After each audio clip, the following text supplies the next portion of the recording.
Ozone water, where does it come from and what it can do for you and your household? Ozone is O3.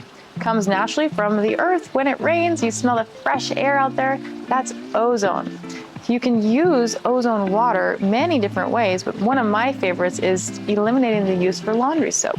So instead of buying those household chemicals that go on your clothes and the sodium ethyl sulfate that's toxic to your skin and it causes all kinds of skin issues, you can just use ozone water instead of that.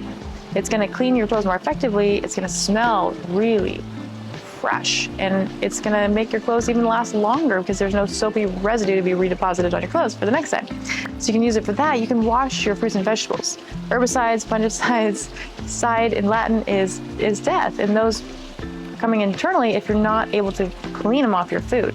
So when you clean them off your food, those pesticides are not going to be there. Therefore, your gut bacteria is going to flourish more. So you're absolutely going to love it for the cleaning aspect on that. You can use it to brush your teeth. It's amazing for that. Washing your countertops, your toilets, your sinks, and your mirrors. It kills all bacteria and germs. You can even use it on your skin to help increase elasticity of your skin and give it more oxygen.